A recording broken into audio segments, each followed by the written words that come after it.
Prelim exam के लिए। ये एक तरीके का टारगेट बैच है, और ये टारगेट बैच में हम लोग लेकर के चलेंगे, क्योंकि अभी तो नोटिफिकेशन आया नहीं है, लेकिन जब आ जाएगा तो हमारे पास एक लिमिटेड टाइम मिलेगा, कम समय मिलेगा। तो उम्मीद करते हैं कि उस कम समय में अगर इकोनॉमिक्स से 4 या 5 क्वेश्चंस करता है तो उम्मीद करेंगे कि आप सारे क्वेश्चंस को कर ले जाएं अच्छे तरीके से। तो चलिए, हम लोग आज बहुत सारे चीज़ों पे हम लोग बात करेंगे। देखिए, मुख्य रूप से अगर हम देखते हैं, मुख्य रूप से तो पहली जो क्लास हमारी होती है फर्स्ट क्लास, जिसमें इंट्रोडक्शन की क्लास होती है। पहली क्लास जो होती है वो इंट्रो, क्योंकि इंट्रो पे भी कई बार जो है कि क्वेश्चन पूछा जाता है, और चूंकि इसमें बेसिक फैक्चुअल भी इंफॉर्मेशन होती है। नाउ सेकंड पॉइंट में हम लोग बात करते हैं, जिसमें हम लोग देखते हैं बेसिक चीज़ें बैंक्स की। तो यहाँ पे हम लोग बैंक का भी क्लास देखेंगे। यहाँ से कई बार ऐसे फैक्चुअल इंफॉर्मेशन की बात करता है जहाँ पे कहेगा कि कौन सा बैंक किस ईयर में इस्टाब्लिश किया गया, मिलान करो। तो इस प्रकार से भी क्वेश्चन देखे गए हैं। तीसरे चैप्टर पे हम लोग मुख्य रूप से बात करेंगे, जिसमें हम लोग नेशनल इनकम की बात करते हैं। तो नेशनल इनकम, राष्ट्रीय आय, आप सभी लोग जानते हैं कि मोस्ट इम्पॉर्टेंट इकोनॉमी का एक पार्ट माना जाता है, जिसे हम लोग जानते हैं राष्ट्रीय आय। और ये राष्ट्रीय आय से भी 1-2 क्वेश्चंस बनने की पूरी उम्मीद रहती है। फोर्थ नंबर पे हम लोग बात करेंगे अनएम्प्लॉयमेंट की। तो अनएम्प्लॉयमेंट की हम लोग बात करेंगे, बेरोजगारी की बात करेंगे हम लोग। और फिफ्थ नंबर पे, चूंकि अभी फरवरी आया नहीं है, तो फरवरी में जब आएगा तो इसका हम लोग करंट अपडेट देखेंगे, लेकिन पिछले वर्ष का जो करंट रहा है बजट में, वो हम लोग देखने की बात करेंगे। तो इसमें जब भी मैं बजट पढ़ाऊंगा तो उम्मीद करता हूं कि इसमें बिहार का भी बजट मैं शामिल कर दूं, ताकि आप लोगों को कोई समस्या ना हो। तो यहाँ पर हम लोग बजट पूरा देखेंगे, खासकर इंडियन बजट। तो इंडियन बजट में हम लोग देखेंगे इसके सारे ट्रेडिशनल पार्ट को, जहाँ से क्वेश्चन कर लिया जाता है फिफ्थ नंबर पॉइंट में। सिक्स नंबर पॉइंट में देखेंगे तो एक चैप्टर हमने पढ़ाया था इन्फ्लेशन, जिससे हम लोग मुद्रास्फीति बोलते हैं। और आपको मैं बता दूं ये बात कि मुद्रास्फीति में मैंने, आप मेरी पिछली वीडियो देख लीजिएगा लास्ट क्लास की, इसमें मैंने हेडलाइन हेडलाइन हेडलाइन इन्फ्लेशन की हमने बात किया था। तो हेडलाइन इन्फ्लेशन से यूके मतलब उत्तराखंड में एग्जाम हुआ था, इसमें से हेडलाइन इन्फ्लेशन डायरेक्टली पूछा गया क्वेश्चन है। अभी जो रिसेंटली 14 तारीख को हुआ था पेपर, इसमें हेडलाइन इन्फ्लेशन को लेकर के क्वेश्चन कर चुका है। तो जो कि मैंने 2-3 या 4-5 टर्मोलॉजी को हमने डिस्कशन किया था, उसमें से एक टर्मोलॉजी हेडलाइन इन्फ्लेशन का पूछ लिया। तो 6 नंबर पे ये हम लोग करेंगे। 7वें नंबर पे हम लोग करेंगे कि money market, money market and capital market के विषय में हम लोग जानने का प्रयास करेंगे, जिसे मुद्रा बाजार और पूंजी बाजार जाना जाता है। इसे एक्चुअल में फाइनेंशियल मार्केट भी कहा जाता है, तो इसे हम लोग फाइनेंशियल मार्केट के नाम से भी जानते हैं। तो फाइनेंशियल मार्केट जो है कि money market and capital market के रूप में इसे जाना जाता है। तो 7वां नंबर पे हम लोग इस पे बात करेंगे। 8वें नंबर पे हम लोग बात करेंगे एग्रीकल्चर सेक्टर को लेकर के। और 9th नंबर पे हम लोग बात करेंगे इंडस्ट्री सेक्टर को लेकर के। इंडस्ट्री सेक्टर, जिसमें हम लोग देखते हैं कि फर्स्ट औद्योगिक नीति कब बनी थी, सेकंड औद्योगिक नीति कब बनी थी, थर्ड औद्योगिक नीति कब बनी थी, क्या लक्ष्य रखे गए थे, ये सारे जिक्र हम लोग जो है कि 9th वाले चैप्टर्स में हम लोग करेंगे। इसके बाद हमारे पास, सभी लोग जानते हैं, 10th चैप्टर पे हम लोग जो बात करेंगे वह टैक्स पे बात करेंगे, या टैक्स सिस्टम पे हम लोग बात करेंगे। और टैक्स में हम लोग दोनों प्रकार के टैक्स के विषय में बात करेंगे, एक जिसको हम लोग डायरेक्ट टैक्स बोलते हैं, और दूसरा जो है कि इनडायरेक्ट टैक्स जिसे कहा जाता है। इनडायरेक्ट टैक्स जिसे कहते हैं, खासकर हम लोग ज़्यादातर फोकस करेंगे इस पर जीएसटी को लेकर के। जीएसटी से संबंधित जितने भी बेसिक नॉलेज है, बेसिक क्वेश्चन जो किए जाते हैं, और इसमें कौन कौन से आर्टिकल संविधान से जुड़ा हुआ है, कौन कौन सा इसमें आर्टिकल इससे जुड़ा हुआ है, और जीएसटी द्वारा जो डेटा कलेक्ट किया गया है और इससे प्रभाव क्या हो सकता है, ये सारी बातें हम लोग यहाँ पर देखने का प्रयास करेंगे। तो हमारे पास मुख्य रूप से अगर हम देखें तो बेसिक इंट्रोडक्शन है, बैंक है, national income, unemployment, money market and capital market, budget है, इन्फ्लेशन है, एग्रीकल्चर है, ये सारे हम लोग देखने का पूरा प्रयास करेंगे। इसके बाद हम लोग कुछ बेसिक चीज़ों पे आएंगे। जैसे आप सभी लोग जानते हैं कि रैंकिंग का एक दो क्वेश्चंस यहाँ से होता है रैंकिंग का, तो रैंकिंग के हम लोग आंकड़े पढ़ेंगे, इसमें सारे रैंकिंग के आंकड़े पढ़ लेंगे। जैसे आप सभी लोग जानते हो कि HDI, GDI, GEM, HPI 1 और 2, ठीक है। इसके बाद जो है कि हम लोग इसमें देखते हैं HPI 1 और 2 की बात करते हैं, मल्टी डायमेंशनल पॉवर्टी इंडेक्स या इसे MPI भी कहते हैं, इसको हम लोग देख लेंगे। तो इस तरीके से एजुकेशन सेक्टर में हमारा क्या है, हंगर इंडेक्स में क्या है, तो हम कॉम्पिटिटिव वाले में हमारा रैंकिंग क्या है, तो ये सारे रैंकिंग की हम लोग बात करेंगे, क्योंकि यहाँ से भी क्वेश्चन रैंक में तो एक क्वेश्चन निश्चित तौर पर होता ही होता है, इसमें आप नहीं ना कर सकते हैं, ठीक है ना। तो आइए हम लोग इन सारे चीज़ों पे बात करेंगे। तो हम लोगों ने देखा टैक्सेशन सिस्टम पे देखा, डायरेक्ट एंड इनडायरेक्ट, और जीएसटी पे देखा, और इसके बाद हम लोग पूरा का पूरा रैंकिंग को लेकर के चलेंगे। इसके बाद जो मिसलिनियस है, कुछ जो है कि विविध प्रकार के कोई चीज़ होंगी, जैसे हम लोग बात करेंगे यहाँ पर FDI की बात करेंगे, प्रत्यक्ष विदेशी निवेश, प्रत्यक्ष विदेशी निवेश की बात करेंगे, विदेशी निवेश की बात करेंगे, विदेशी निवेश की बात करेंगे हम लोग, और इससे संबंधित हम लोग डेटा देखेंगे कि भारत कहाँ पे, भारत किस देश के साथ ज़्यादा एक्सपोर्ट कर रहा है, या फिर कौन सा विदेश से हम लोग ज़्यादातर आयात कर रहे हैं, और फिर इससे संबंधित कौन कौन सी वस्तु का कर रहे हैं, कौन सी वस्तु का हम लोग देखेंगे कर रहे हैं। तो ये सारे एक प्रकार के डेटा जो है कि आपके एग्जाम में, अगर आप 1-2 साल से एग्जाम या 2-4-5 साल से अगर एग्जाम की तैयारी आप कर रहे होंगे, तो आप इससे वाकिफ होंगे कि आखिर यहाँ से क्वेश्चन होता है या नहीं होता है, तो आपको अपने आप से आंसर मिल जाएगा कि सर बिल्कुल यहाँ से क्वेश्चन होता है।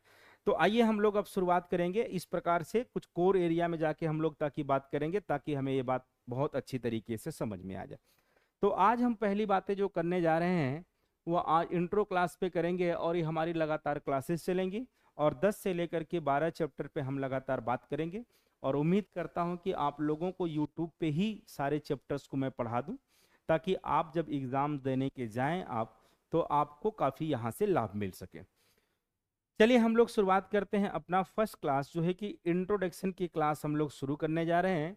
तो हमारी पहली क्लास जो है कि इंट्रोडक्शंस की होगी, तो इंट्रो की क्लास होगी, इंट्रोडक्शन की क्लास होगी, एक सामान्य परिचय की होगी, सामान्य परिचय की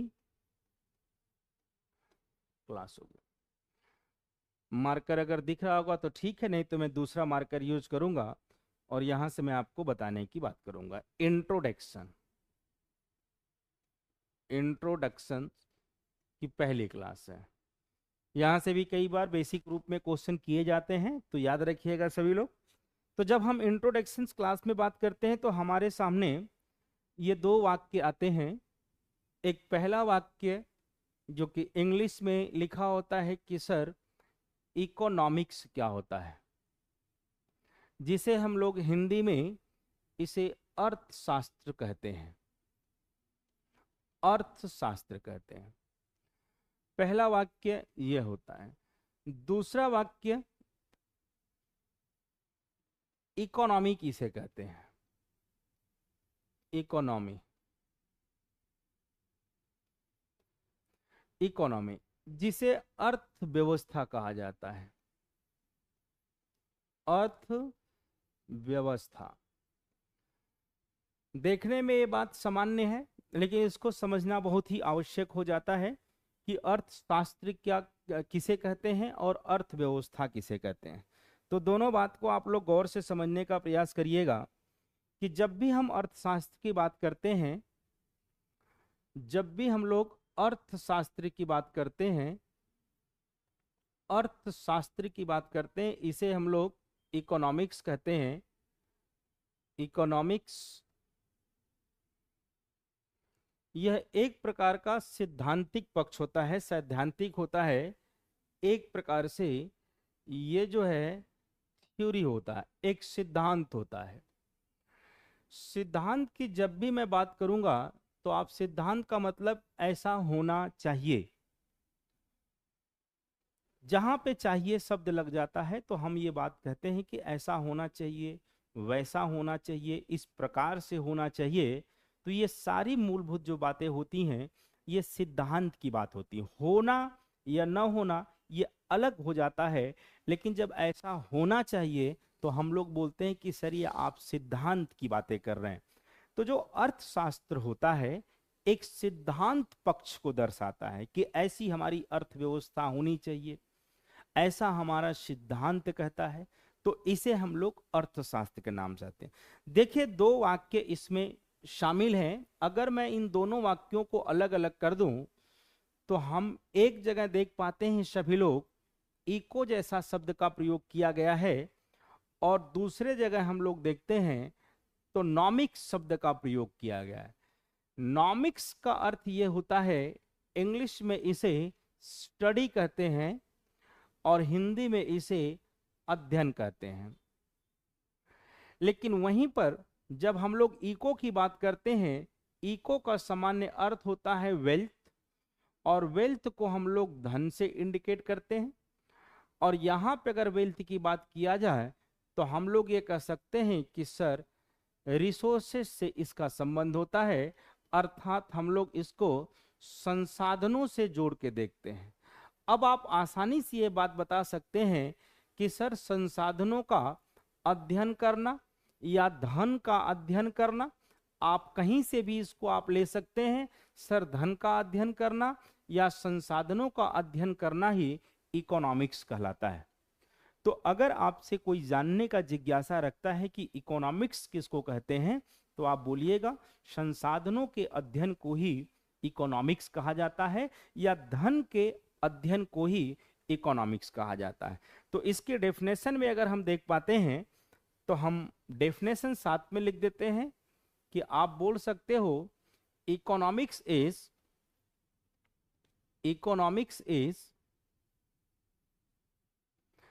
economics is study of allocation of resources, संसाधनों के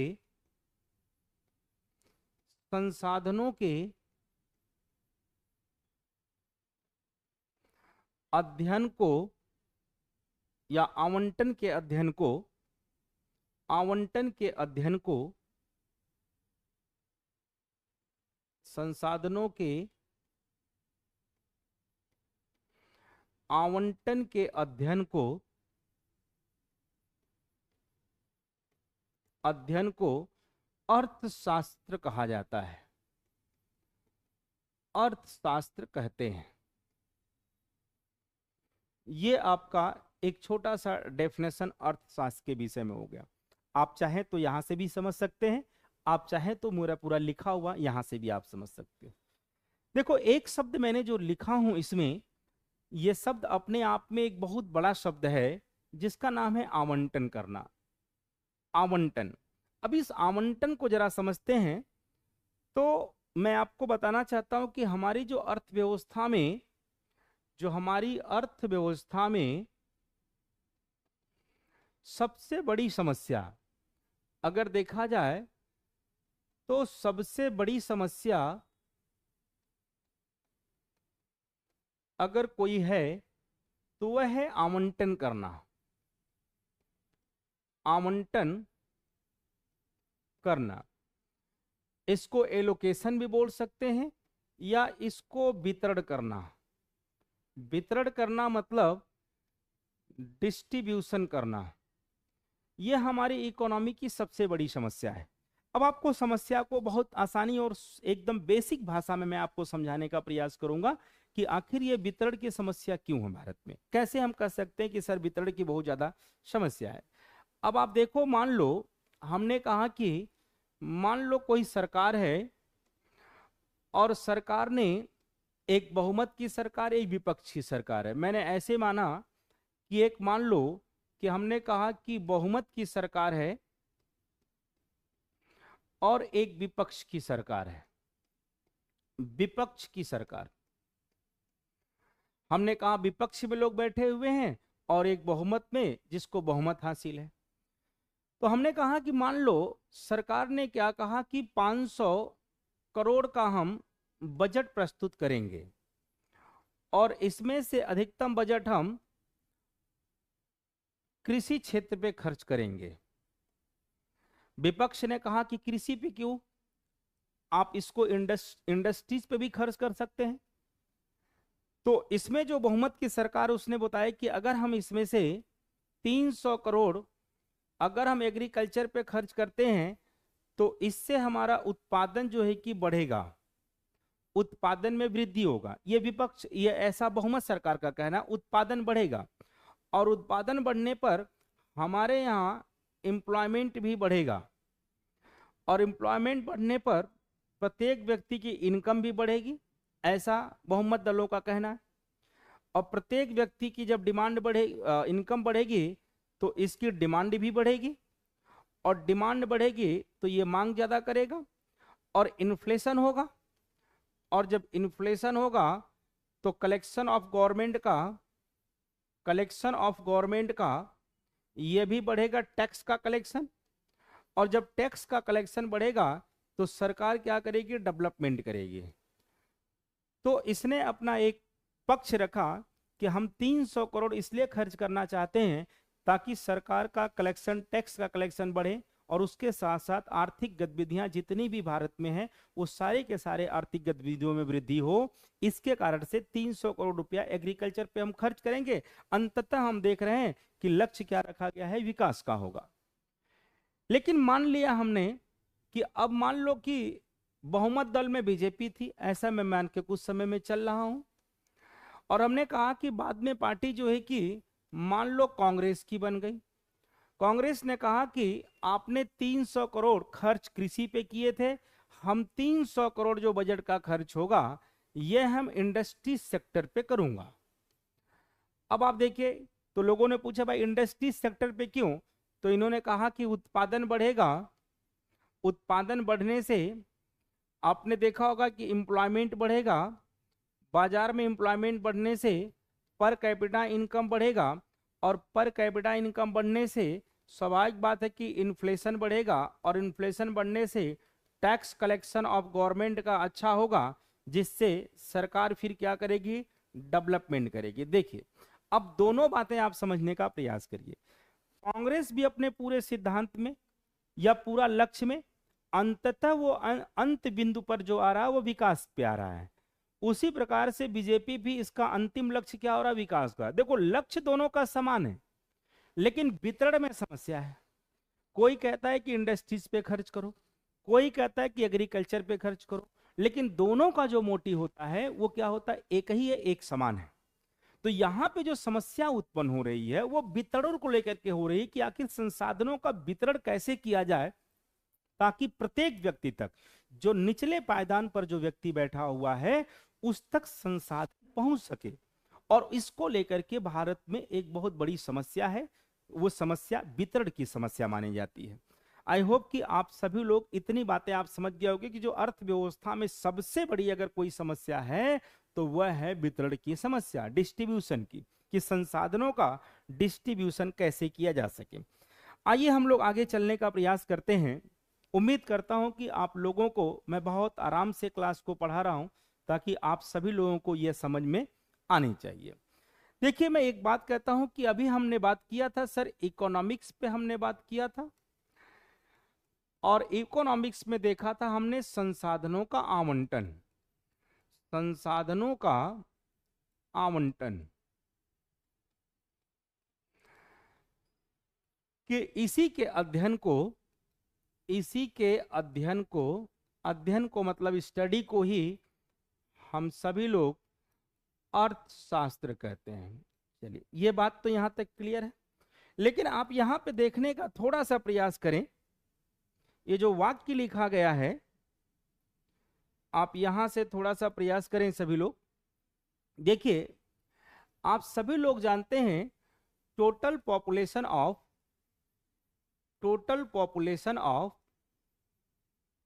ऑफ द वर्ल्ड, अगर मैं इंडिया के कॉन्टेक्स्ट में बात करता हूं तो ये टोटल पॉपुलेशन 18% से प्लस पूरी की पूरी पॉपुलेशन है भारत की। लेकिन वहीं पे मैं बात करता हूं कि भारत में जो वाटर है, पानी पीने योग्य है, पानी है, ये टोटली जो है कि 4% ऑफ द वर्ल्ड है, ऑफ द वर्ल्ड। इंडिया के कॉन्टेक्स्ट में मैं इसकी बात कर रहा हूं, ऑफ द वर्ल्ड 4% है। लेकिन वहीं पे आप बात करेंगे सभी लोग, भारत में जो लैंड एरिया है, लैंड एरिया है, जो भूमि का क्षेत्र है, जो भूमि का क्षेत्रफल है, वो भी योग्य क्षेत्रफल of the world, of the world अगर देखा जाए तो ये 2.4% है। ये पूरे विश्व में भारत की इतनी हिस्सेदारी है। लेकिन वहीं पर अगर हम लोग बात करते हैं कि बायोडायवर्सिटी अप्रोक्स जो है कि 6 से लेकर के 7% जो है कि जैव विविधता है भारत में। भारत में जैव विविधता ये 6 से लेकर के 7% भारत में जैव विविधता है। लेकिन यहीं पे हम लोग बात करें तो भारत में जो फॉरेस्ट है वह लगभग 21.28% जो है कि फॉरेस्ट पाया जाता है। इन आंकड़ों को देखने के बाद एक बात हमें बहुत अच्छी तरीके से समझ में आ रही है कि हमारे देश की जो जनसंख्या ऑफ द वर्ल्ड है वह हमारे पास 18% है। लेकिन वहीं पे आप देखोगे जो भूमि का क्षेत्रफल है पूरे विश्व में भारत का, वह 2.4% है। इन दोनों आंकड़े को देखने के बाद आप इस प्रकार से समझ सकते हो कि सर कि टोटल जो पॉपुलेशन है, total population of the world अगर इंडिया के कॉन्टेक्स्ट में देखते हैं तो 18% से प्लस है। लेकिन वहीं पर हम देखते हैं कि जो लैंड एरिया है ये 2.4% है, ऑफ द वर्ल्ड है। तो क्या इस आंकड़े को देखने के बाद यह संभव हो सकता है क्या कि प्रत्येक व्यक्ति को घर मिलना संभव हो सकता है? तो आप बोलोगे सर नहीं, क्योंकि आप देख सकते हैं कि हमारे पास लैंड का जो रिसोर्स है, संसाधन है, वो 2.4% है। लेकिन हमारा बढ़ता हुआ जो जनसंख्या का आंकड़े ये बताता है कि 18% है। तो ऐसे में क्या प्रत्येक व्यक्ति को घर मिल सकता है? तो आप कहोगे सर प्रत्येक व्यक्ति को घर मिलना संभव नहीं है। तो ऐसे में आप 2 पॉइंट को देख सकते हैं। हम ये कह सकते हैं कि हमारे भारत में जो संसाधन है वह एक प्रकार से लिमिटेड है, सीमित है, स्केर्स है। लेकिन वहीं पर मानव की जो आवश्यकताएं हैं, नीड्स हैं, आवश्यकताएं, वो आवश्यकताएं जो हैं वो असीमित है। और इसी असीमित आवश्यकताओं को या सीमित संसाधनों को कैसे जो है कि संसाधनों का डिवीजन किया जाए ताकि संसाधन प्रत्येक व्यक्ति तक पहुंच सके।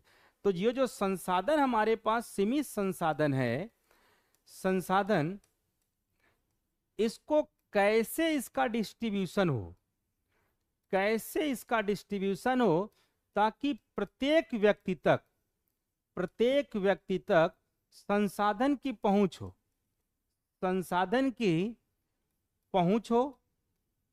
और यही संसाधन की कैसे पहुंच हो यही हमें सिखाता है, इसी का नाम जिसको हम लोग बोलते हैं सर इकोनॉमिक्स होता है।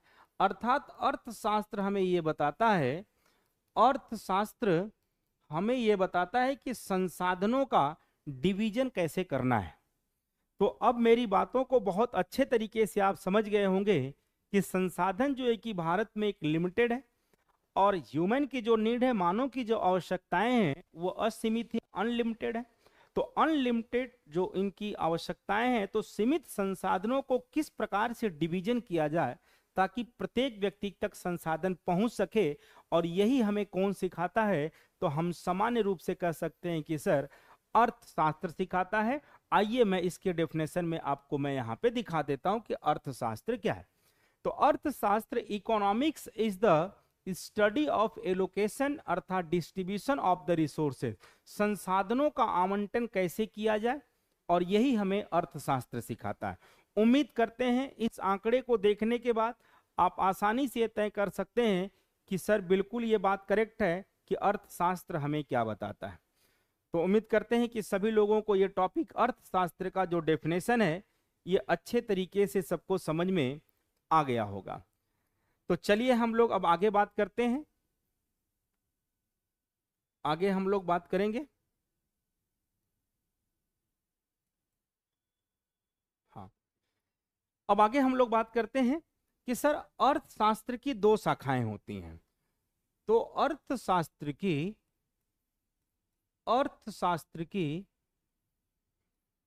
दो शाखाएं होती हैं।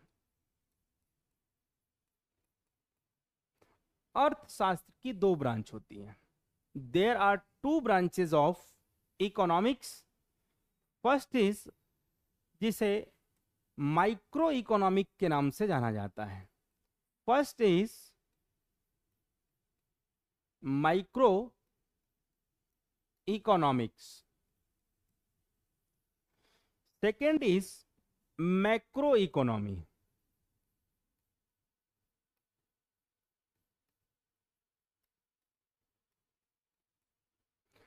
जिसे समष्टि अर्थशास्त्र हिंदी में बोलते हैं, समष्टि अर्थशास्त्र, और इसे व्यष्टि अर्थशास्त्र के नाम से जानते हैं। व्यष्टि अर्थशास्त्र के नाम से जानते हैं। तो आप यहां पे समझने का सभी लोग प्रयास करें कि आखिर व्यष्टि क्या है और समष्टि क्या है। तो यहां से अगर हम देख पाते हैं तो आप इसको देखने का प्रयास करें। देखिए, माइक्रो का मतलब होता है सूक्ष्म, इसका मतलब होता है सूक्ष्म, या दूसरी भाषा में इसे यूनिट या इकाई भी आप कह सकते हैं।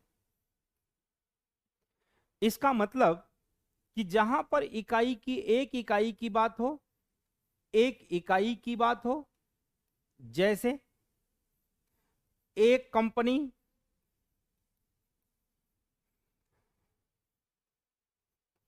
एक उद्योग,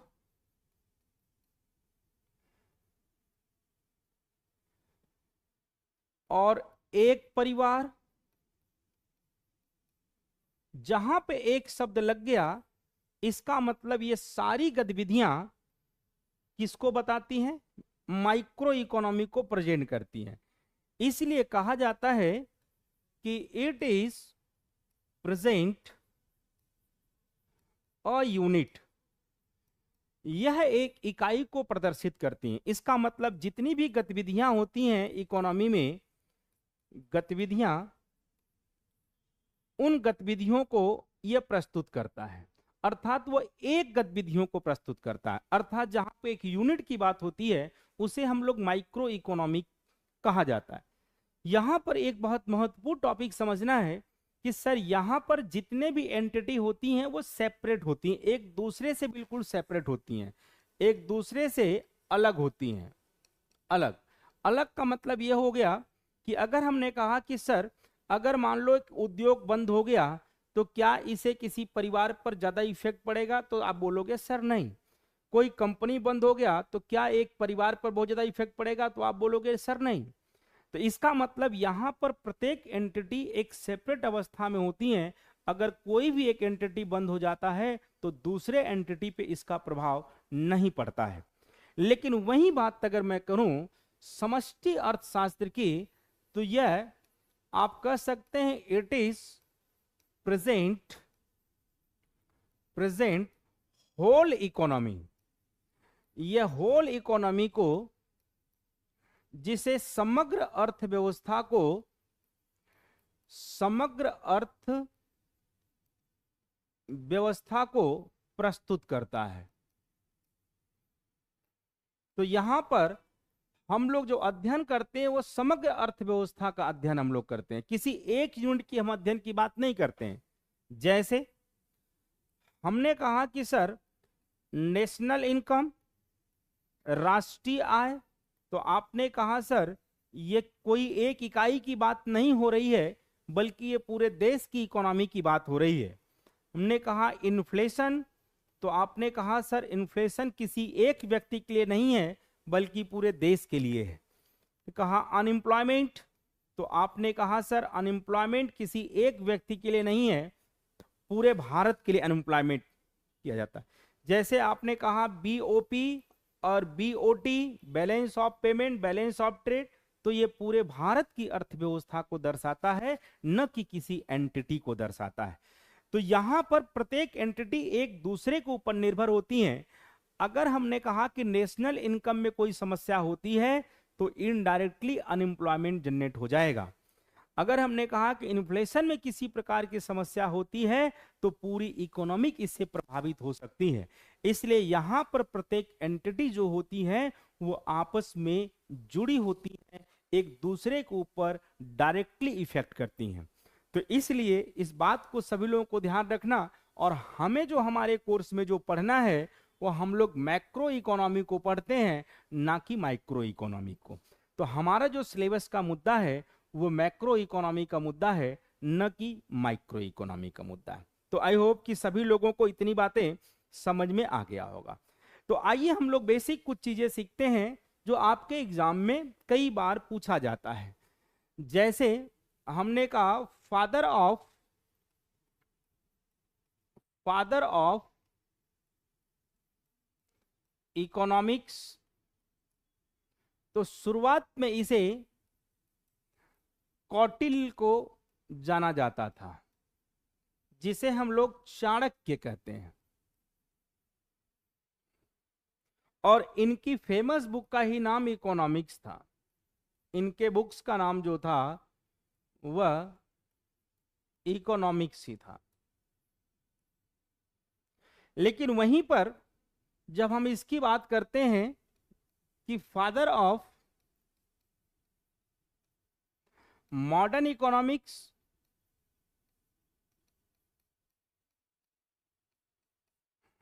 तो जब भी मॉडर्न शब्द का प्रयोग हो जाए इसका मतलब इसे एडम स्मिथ के नाम से जाना जाता है।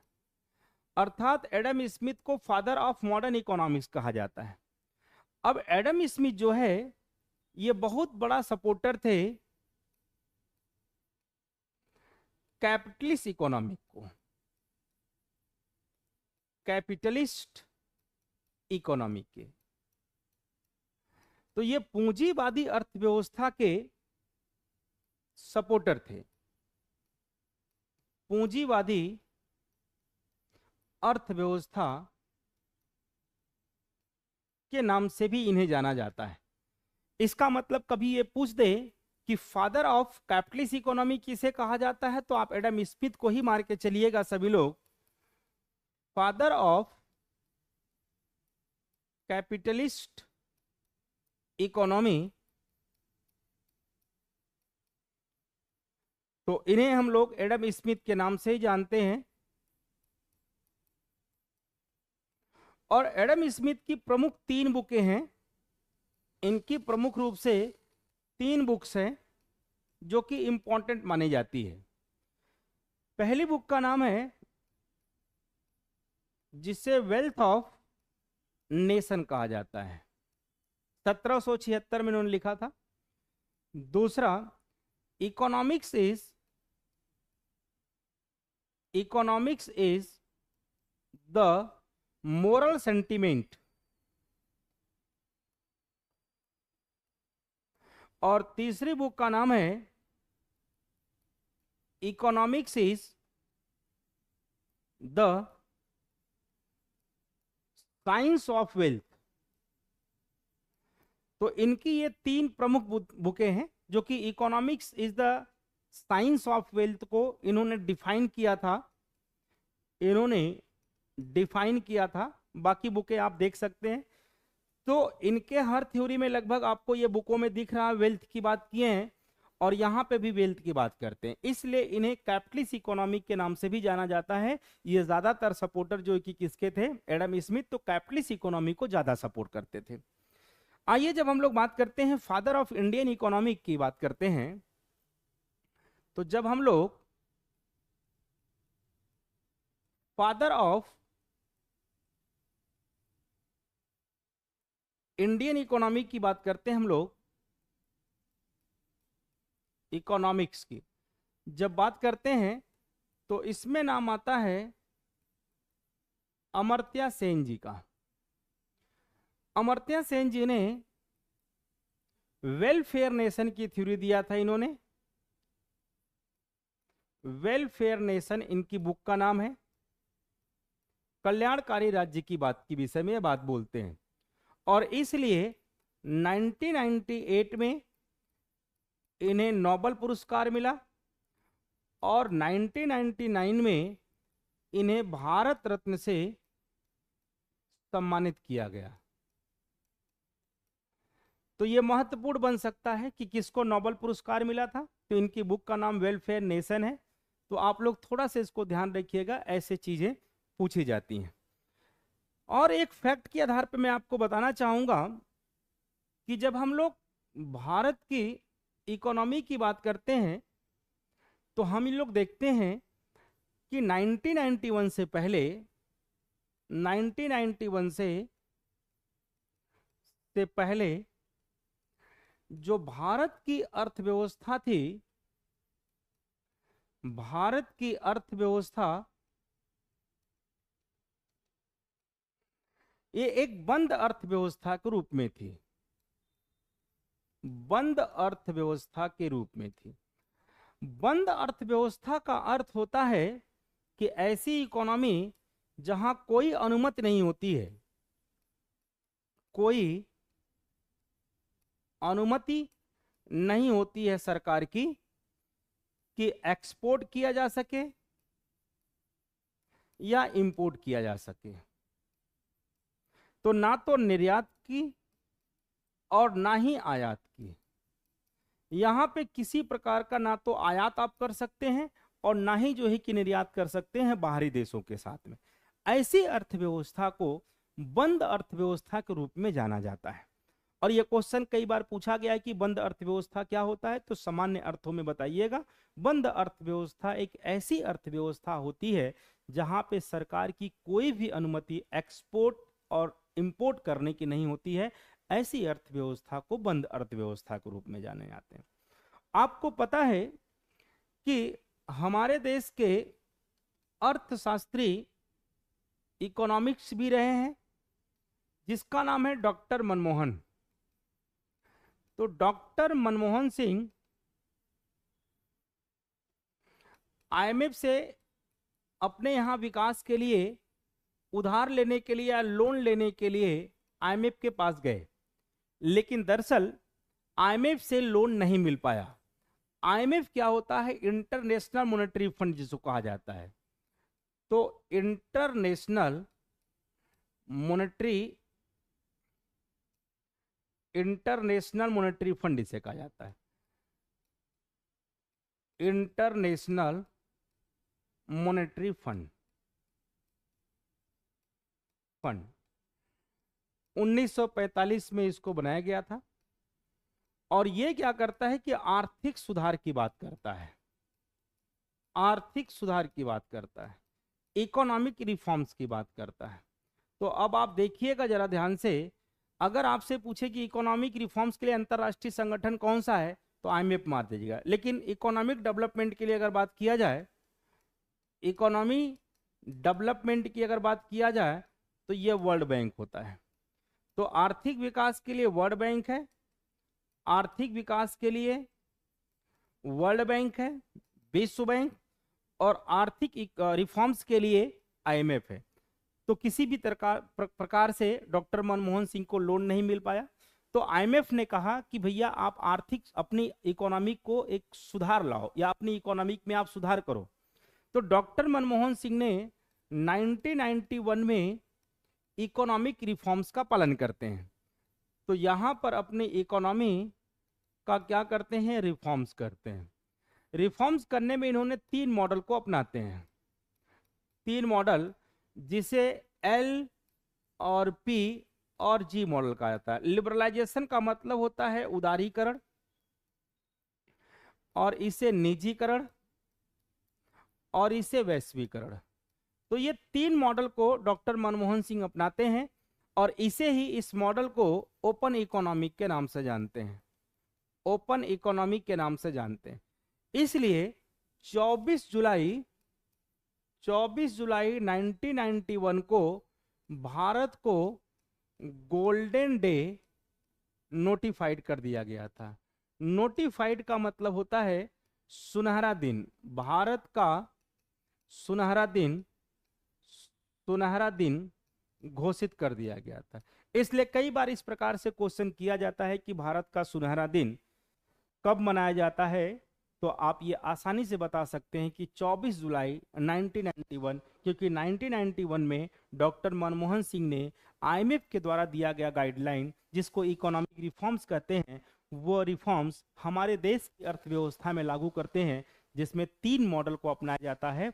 एक एलपीजी मॉडल के नाम से जाना जाता है। लिबरलाइजेशन का सामान्य अर्थ होता है कि अपने नियमों और कानूनों में क्या करना, उसको लचीला बनाना, ज्यादा हार्ड नहीं बनाना।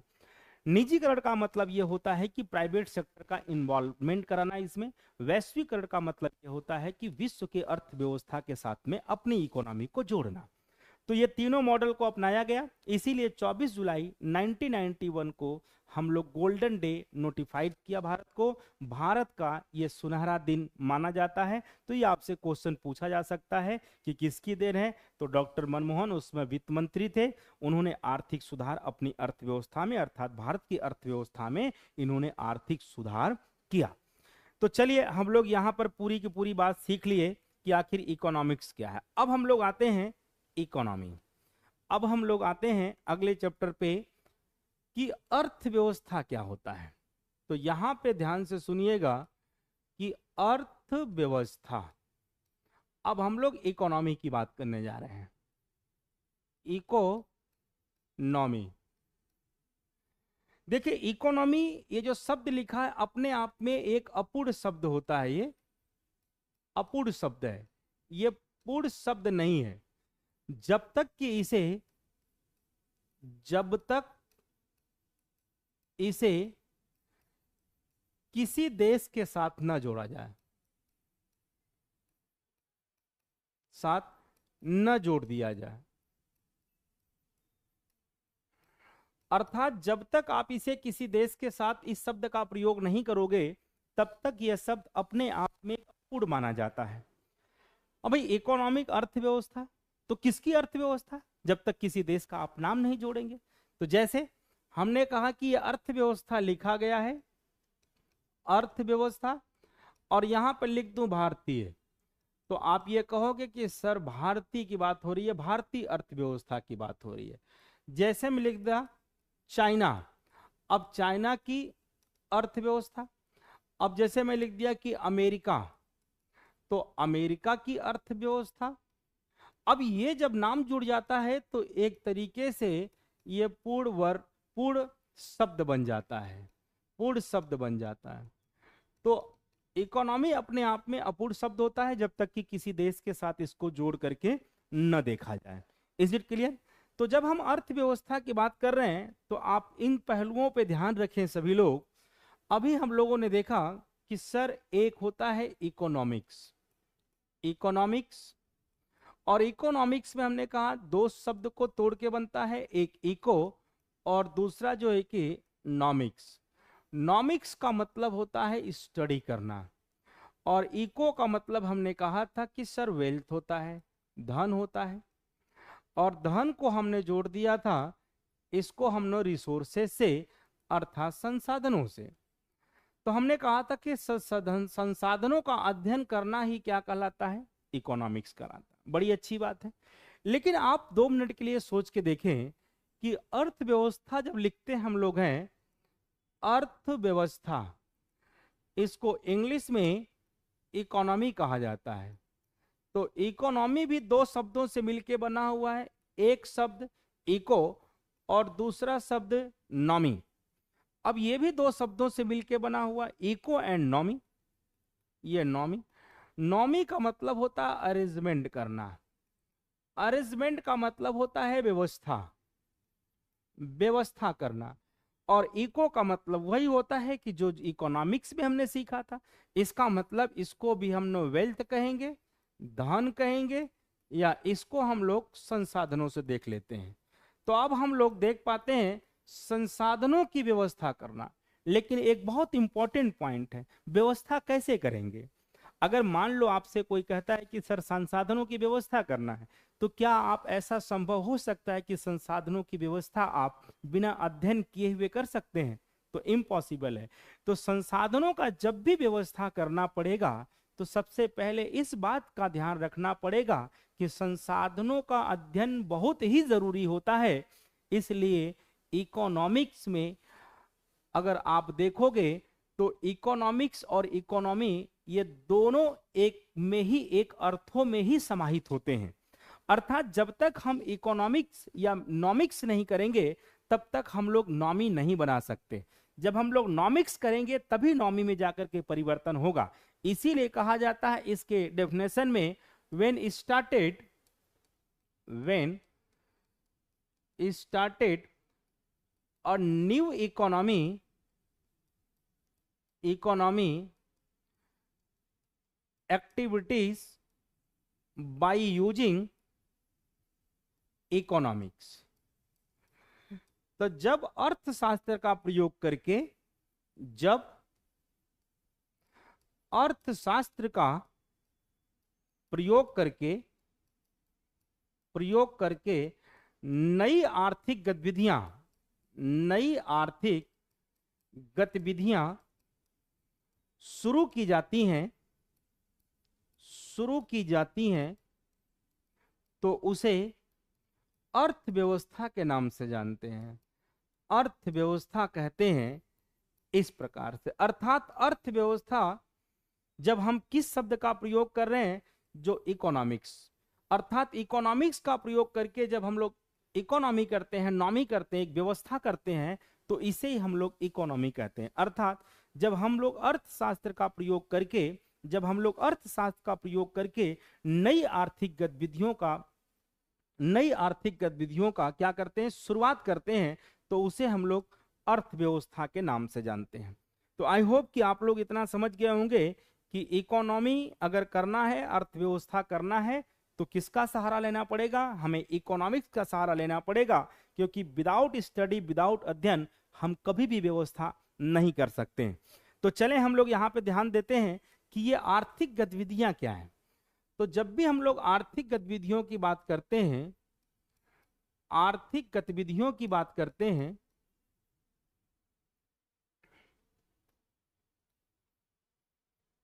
ऊपर आप लोगों को दिख नहीं रहा होगा, तो आर्थिक गतिविधियों की बात करते हैं जब हम लोग हैं, तो इसमें प्रमुख रूप से कुछ सेक्टर को शामिल किया गया है, कुछ क्षेत्र को शामिल किया गया है जो अर्थव्यवस्था में बहुत ज्यादा अपनी भागीदारी निभाता है। जैसे हम सभी लोग जानते हैं कि सर, पहला सेक्टर जिसे हम लोग प्राइमरी सेक्टर के नाम से जानते हैं, दूसरा सेक्टर जिसे हम लोग सेकेंडरी सेक्टर के नाम से जानते हैं, तीसरा सेक्टर जिसे हम लोग टर्सरी सेक्टर के नाम से जानते हैं। और अभी आपने देखा होगा 2019 के बाद अर्थात इसको कोविड के बाद दो शब्द का प्रयोग और किया गया, जिसे हम लोग पंचम क्षेत्र और दूसरा चतुर्थ क्षेत्र के नाम से जानते हैं। ये फिफ्थ सेक्टर और ये जो है कि फोर्थ सेक्टर होता है। तो आज के डेट में अगर देखा जाए तो अब भारत सरकार जो है कि नवाचार पर फोकस कर रही है। किस पर फोकस कर रही है? नवाचार पर।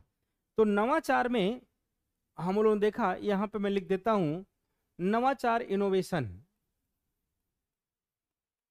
नवाचार पर फोकस किया जा रहा है।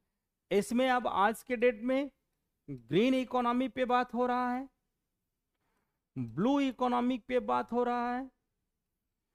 इसके बाद आपने देखा होगा गिग इकोनॉमिक पे बात हो रहा है, इंडिगो इकोनॉमिक के विषय में बात हो रहा है। तो इस प्रकार से आज के डेट में नवाचार के रूप में अगर देखा जाता है तो green economy, blue economy, gig economy, Indigo economy जैसे शब्द का प्रयोग किया जा रहा। आगे हम लोग सभी को समझेंगे, लेकिन मैं प्रयास करता हूं कि पहले हम लोग ये आर्थिक गतिविधियों में प्राइमरी सेक्टर की हम लोग बात करते हैं।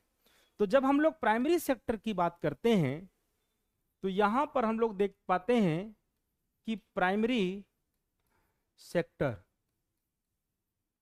इसे प्राथमिक क्षेत्र कहा जाता है। इसे प्राथमिक क्षेत्र कहा जाता है। पहली बात, प्राइमरी सेक्टर का संबंध जो होता है, इसका जो रिलेशन होता है प्राथमिक उत्पादनों से होता है।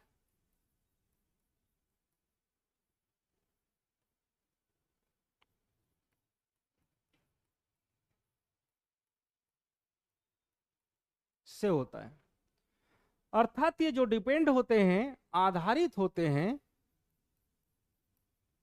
ये नेचुरल रिसोर्सेस पर आधारित होते हैं। नेचुरल रिसोर्सेस, प्राकृतिक संसाधनों पर आधारित होते हैं। प्राकृतिक संसाधनों पर आधारित होते हैं।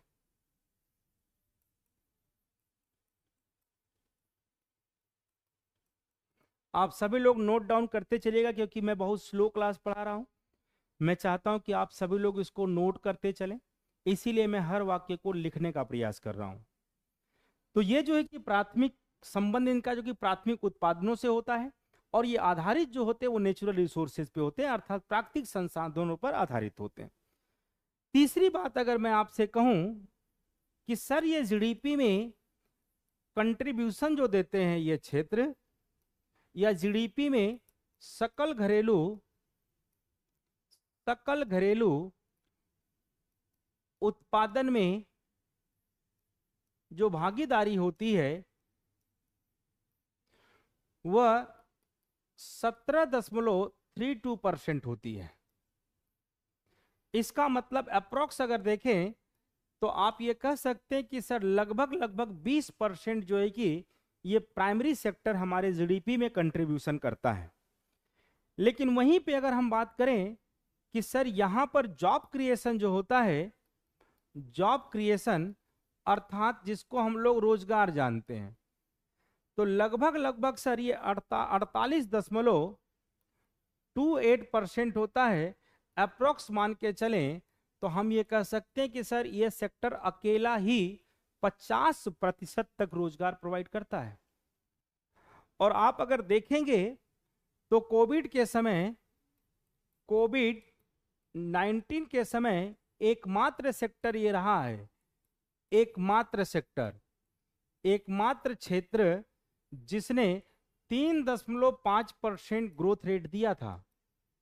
अर्थात आपने देखा होगा कि जब पूरे विश्व में पूरा विश्व में हम बात करते हैं प्राइमरी सेक्टर, सेकेंडरी और टर्सरी सेक्टर, इतने जितने भी इकोनॉमी के सेक्टर्स होते हैं सब कुछ बंद कर दिए गए थे। इसके बावजूद भी भारत में एग्रीकल्चर सेक्टर ने अप्रोक्स 3.5% तक अपनी भागीदारी निभाया है कोविड के समय। आपने देखा भी होगा, कई बार न्यूज में भी रहा है कि किसान रात में जाकर के अपने खेतों में कटाई करते थे, इसके बावजूद भी सरकार ने या पुलिस ने लाठी डंडे चार्ज किए, लेकिन कभी भी किसानों ने उत्पादन करना उस समय भी उन्होंने नहीं छोड़ा।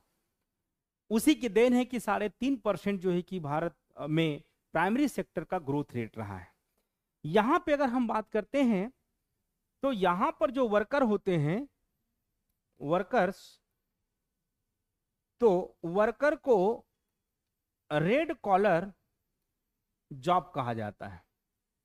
यहां पे वर्कर को रेड कॉलर जॉब के नाम से जानते हैं, क्योंकि आप सभी लोग जानते हैं कि जो प्राइमरी सेक्टर है ये आधारित होता है नेचुरल रिसोर्सेज पर। इसका संबंध डायरेक्ट जो है कि हमने प्राथमिक उत्पादनों से, अर्थात हम जोड़ देते हैं कि सर कृषि से होता है, एग्रीकल्चर से होता है, तो एग्रीकल्चर पे ही ये निर्भर होते हैं, अर्थात ये आधारित जो है कि नेचुरल रिसोर्सेज पे होते हैं। इनका संबंध जो है कि एग्रीकल्चर से होता है, कृषि से होता है। तो इसमें कई बार एग्जामिनर जो है कि आपसे पूछ सकता है कि कितने या कौन कौन सा क्षेत्र इसमें शामिल किए जाते हैं। तो क्षेत्र की अगर हम बात करें तो आप ये कह सकते हैं कि सर पहला जो है कि कृषि होता है, दूसरा आपने सुना होगा वानिकी होता है, और तीसरा नाम आपने सुना होगा कि सर मुर्गी पालन, मुर्गी पालन, चौथा आपने देखा होगा अंडा पालन, इसके बाद एनिमल्स हस्बेंड्री का नाम आपने सुना होगा सर पशुपालन,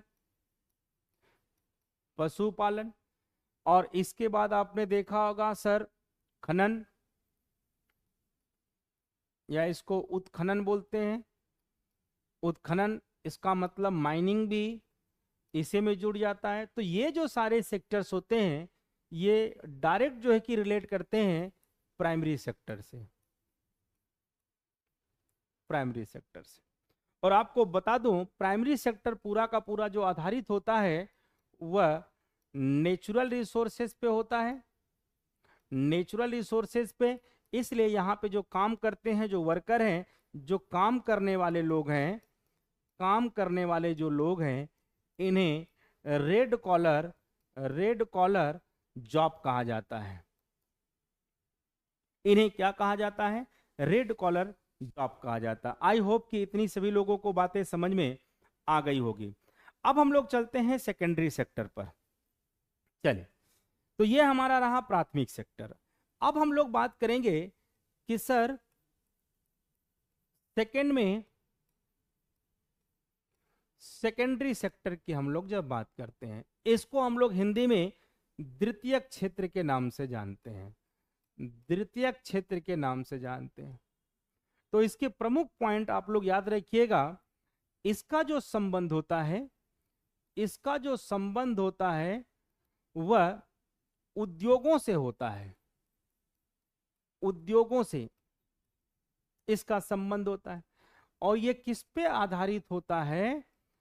तो यह जो आधारित होता है प्राइमरी सेक्टर पर, प्राइमरी सेक्टर पर, अर्थात प्राथमिक क्षेत्र पर यह आधारित होता है। अब आप सोचो प्राथमिक क्षेत्र पर कैसे आधारित होगा?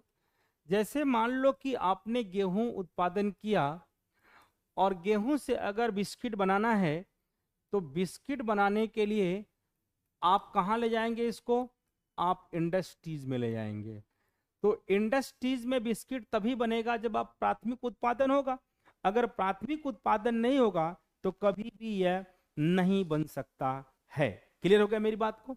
अब तीसरी बात करते हैं, इसमें जीडीपी में जो कंट्रीब्यूशन या भागीदारी जो इसकी होती है वह लगभग 24.48% अप्रॉक्स अगर देखें तो आप ये कह सकते हैं कि सर 25% इसकी भागीदारी होती है। लेकिन वहीं पर अगर हम देखें तो जॉब क्रिएशन जो ये क्षेत्र करता है, जॉब क्रिएशन जो करता है लगभग लगभग 24.2% तक यह जॉब क्रिएशन करता है। अप्रोक्स आप ये मान सकते हो कि लमसम ये क्राइटेरिया 25% तक आ रही है। तो आप देख सकते हैं ये क्षेत्र। लेकिन अगली बात इसकी हम लोग देखें तो इसमें जो है कि कौन कौन सा क्षेत्र शामिल होते हैं। तो पहला इंडस्ट्रीज, इंडस्ट्रीज उद्योगों को शामिल किया जाता है। नंबर दूसरा कंस्ट्रक्शंस, जिसे निर्माण बोलते हैं। और तीसरा जो है कि मैन्युफैक्चरिंग, मैन्युफैक्चरिंग जिसको विनिर्माण कहा जाता है, विनिर्माण। तो ये तीन क्षेत्र इसमें शामिल होते हैं, जिसको इंडस्ट्रीज, कंस्ट्रक्शंस और मैन्युफैक्चरिंग वाले जो क्षेत्र होते हैं, इनको इस क्षेत्र में शामिल किया जाता है। यहां पर अगर देखा जाए तो दो प्रकार के वर्कर आपको देखने को मिलेंगे। टू टाइप्स वर्कर आपको यहां पर देखने को मिलेंगे। वर्कर्स जो होते हैं वो दो प्रकार के होते हैं। एक ऐसे वर्कर होते हैं जिससे स्किल्ड पर्सन कहा जाता है। स्किल्ड का मतलब ऐसा व्यक्ति जो कुशल हो, और एक होता है अनस्किल्ड। अनस्किल्ड का मतलब होता है अकुशल व्यक्ति, अकुशल व्यक्ति। तो ऐसे रोजगार में या ऐसे क्षेत्र में दो प्रकार के जो है कि वर्कर्स पाए जाते हैं। कुशल व्यक्ति को हमेशा याद रखिएगा, इसे व्हाइट कॉलर जॉब कहा जाता है, व्हाइट कॉलर जॉब कहा जाता है, क्योंकि उनके पास स्किल्ड है, कंप्यूटर बैठेंगे, साइंस एंड टेक्नोलॉजी का प्रयोग करेंगे, आर्टिफिशियल इंटेलिजेंसी में इनका सहभागिता बनेगा, इसलिए इनको कुशल माना गया। और ये कुशल माना गया इसलिए इनको व्हाइट कॉलर जॉब कहा जाता है। जैसे कि एग्रीकल्चर में हमने समझाया कि एग्रीकल्चर में रेड कॉलर जॉब कहा जाता है, क्योंकि पूरा का पूरा जो है कि नेचुरल रिसोर्सेज पे जिस वर्ष बरसात अच्छा होगा उस वर्ष आपका उत्पादन अच्छा होगा, जिस वर्ष उत्पादन नहीं होगा उस वर्ष लोग माइग्रेट होकर के शहरों की तरफ मूव कर जाएंगे, जिसमें एक बहुत बड़ा खाद्यान्नों की समस्या एग्रीकल्चर में देखने को मिल सकता है। लेकिन यहां पर देखा जाता है तो दो प्रकार के जो है कि पाए जाते हैं। एक स्किल्ड पर्सन जिसमें व्हाइट कॉलर जॉब कहा जाता है, और दूसरा जो कि अनस्किल्ड पर्सन जो अकुशल होता है। अकुशल को जो है कि ब्लू कॉलर जॉब के नाम से जानते हैं, इसको ब्लू कॉलर जॉब के नाम से जानते हैं। और इसमें जो है कि कुछ कोर उद्योग मिलते हैं। कोर उद्योग भारत में कुल 8 जो है कि कोर उद्योग होते हैं। और कोर उद्योग क्या होते हैं? जिस पर देश की अर्थव्यवस्था निर्भर करती हो, या जिस पर देश की सभी उद्योग निर्भर होते हों, उसे कोर उद्योग के नाम से जानते हैं। तो भारत में कुल जो है कि कोर उद्योगों की संख्या जो है कि 8 है अभी। और ये कई बार एग्जाम में पूछा गया है कि ऐसे कोर उद्योग जिस पे भारत की पूरी अर्थव्यवस्था निर्भर होती है, वो कोर उद्योग कौन कौन से हो सकते हैं। तो आप सभी लोग जानते हैं कि 8 कोर उद्योग हैं भारत में। एक जो है कि जिसको हम लोग बिजली उद्योग बोलते हैं, और दूसरा जो है कि सीमेंट उद्योग बोलते हैं, तीसरा जो है कि फर्टिलाइजर उद्योग बोलते हैं, चौथा जो है कि कच्चा माल उद्योग बोलते हैं, पांचवा जो है कि नेचुरल गैस उद्योग बोलते हैं इसको, छठा जो है कि रिफाइनरी उद्योग बोला जाता है इसे। इसके बाद आयरन इंडस्ट्रीज, सातवां जो है कि आयरन इंडस्ट्रीज, लोहा उद्योग बोला जाता है। तो 7 उद्योग का हमने नाम लिख दिया और डॉट डॉट करके मैं 8वां आप लोगों को छोड़ता हूं। ये आप लोग मुझे खुद आंसर दीजिएगा कि आखिर 8वां वो उद्योग कौन सा है जिसे कोर उद्योग के नाम से जाना जाता है। क्लियर